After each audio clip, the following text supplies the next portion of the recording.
Assalamu alaikum. Bismillahirrahmanirrahim. Rabbi shrah sadri wa yassir li amri wahlul uqdatam min lisani yafqahu qawli. Rabbi zidni ilma. Today we are going to talk about 047809842210 Computer Science Paper 2, a very quick walkthrough of pseudocode writing. Now, what is the main thing that you need to remember? Whenever you are writing pseudocode, you need to indent your lines to show that they are a part of your structure.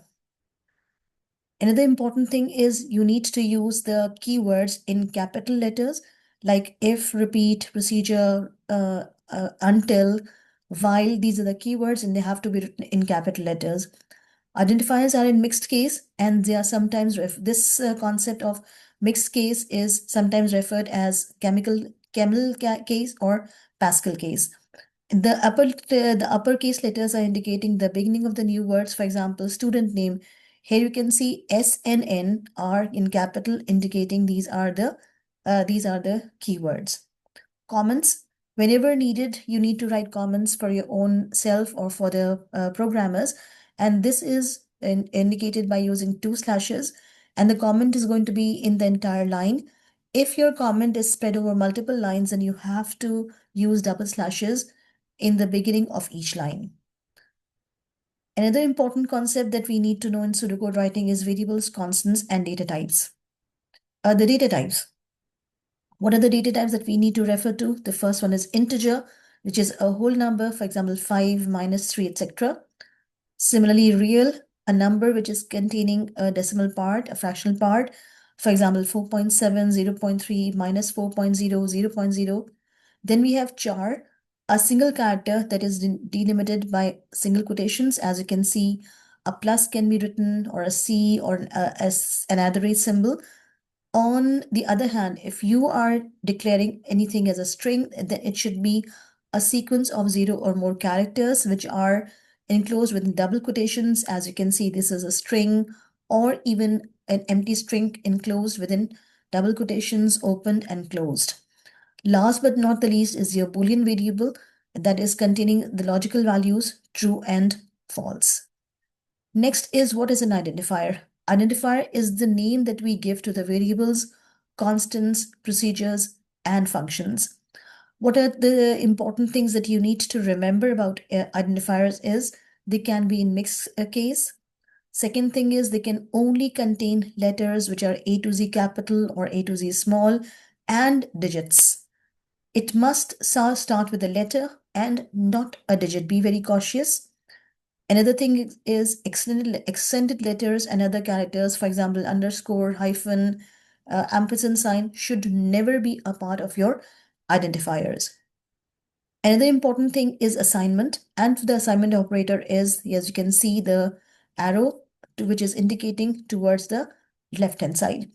Assignment is, this is how we indicate the assignment, that is identifier is on the left-hand side, then we have the assignment operator and then the value. Important thing in your pseudocode writing is input and output.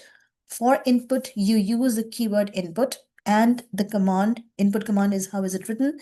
You need to be very cautious that this is how we write the input statement, input and identifier. As you can see, input student name, input student marks, etc. Second is important how to write the output. There are different ways that are used to use output or print. The first one is when you need output or message only, then you will simply write output, and within double quotations, you will write the message that you want the screen to display.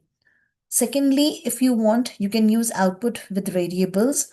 Like for example, the first example as output sum, that will only output the contents of the variable sum, or we can say output sum comma average means the two variables are separated by a comma, and these two variables values will be displayed on the user screen. Lastly, we have output with a message and a variable separated by a comma. One caution is you can use a variable or a message like a variable earlier, message later, and you can use multiple values as is shown in the example. Output sum of, and this sum of is within double quotations. Then you have the variable number, and then again comma is separating the variable from the next set of a message and then numbers is, and then comma, and then sum. Here you can see the variables are, this is what you can see here. Numbers is a message, and number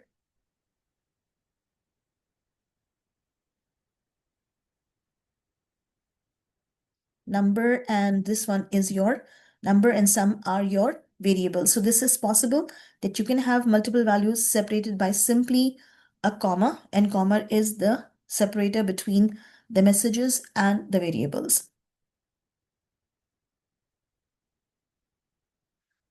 Operators, a very important concept that is coming in our paper also that you need to know. The first one is your arithmetic operators. Plus, minus, multiply, shown through asterisk, division, shown by a single slash, single forward slash, raised to the power. And beside this, we sometimes need mod ENDIF to be used for integer division and remainder function. Then we have the Boolean operators and, or, and not that are used in your programming as well as in your databases as well as in your logic gates. Then we have logical operators or relational operators, which are less than, greater than, less than or equal to, greater than or equal to, or not equal to. Then we have selection, the use of if statement. Now you need to see that if statement may or may not contain an else clause depending upon the situation. For example, if I have only the true status to be handled, for example, if age is greater than or equal to 18, then output you are allowed to drive. And in this case, there is no need of else. That's why we simply have used if condition, then and statements and end if. In case you need to use else clause, that is when you have two options. As you can see the example, if age is greater than or equal to 18, then output you are allowed to drive, else you are too young to drive. So in this case, we are handling both the true and the false situations. So the way we have handled if else, similarly, the concept of nested if, where there is one if inside the other one. As you can see, if number greater than 0, then output number is positive, else if number less than 0. So here you can see we are checking another condition, and this if, then output number is negative, else output number is 0. So these are the three situations that are handled by nested if, and here we can see the way we have used two if. Similarly, we are ending them by using two separate endifs also. Along with if, we do have selection statement in the form of case, and this is going to be like case statements are used when you have more than one option. The best thing to do is more than one options are best handled through the case of, otherwise ENDCASE. Case of identifier. This is its syntax. As you can see, we can handle multiple situations by using the value 1, value 2, value 3, depending upon your requirement. And whatever is the situation to be true that is mentioned in statements for value 1 to be true, statements for value 2 to be true, statements for value 3 to be true. And in this case, the whole case of is ended with the use of ENDCASE. As example, the variable or the identifier is by the name choice, and this choice is holding the value 1, 2, or 3. If the input of choice is 1, we are simply displaying a message 1. If the input of choice is 2, we are simply displaying a message of 2. If the input of choice is 3, then we are simply displaying a message THREE. In these cases, the number is in words, and ENDCASE is finishing my case. But in case you need to use the option for letting the person know that he has made a mistake, maybe for example, then there is an otherwise clause that is supposed to be a part of your case statement. As you can see, the same example above is extended with the use of otherwise, where the user has not input a value between 1, 2, or 3, then it means it will land into the otherwise statement, where the message will be there for the user to know he has entered a wrong value. And then we are ending the case with the help of ENDCASE. After my selection statement, we need to talk about the repetition, iteration, or loop. The very first loop structure that we are going to revise right now is count, controlled, or for to next. What is its syntax? The keyword is for, as you can see, for identifier, again the use of arrow, value 1, 2, value 2, step, increment. Just to remind, the value, the step and the increment is optional. It depends upon the situation because by default, the step value is by a +1. Whatever you need to be done within the for loop is written as statements, and then we are finishing our for loop by using next, and again the use of identifier. One instruction that I want you to all to remember is the identifier with the next is optional. You write it, well and good. You don't write it, still that is not considered to be an error.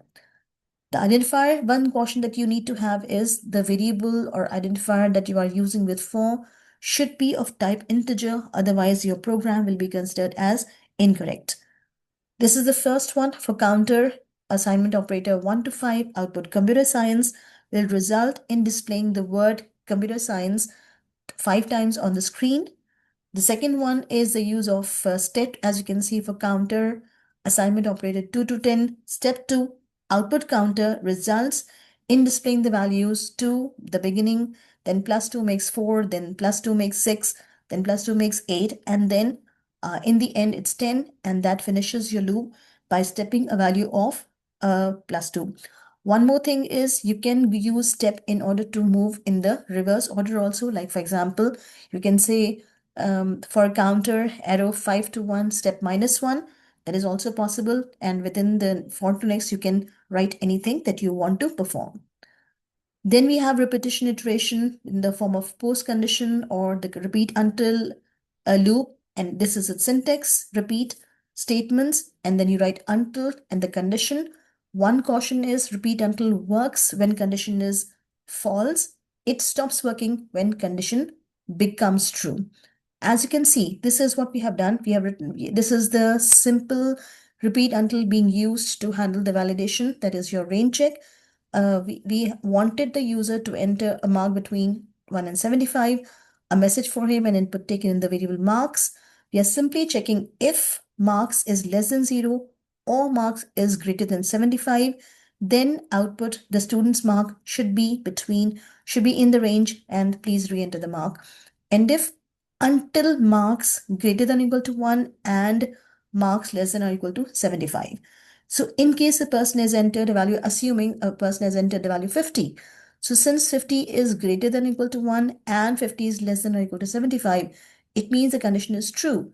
So in this case, the repeat until will not be executed and it is performing the task at least once.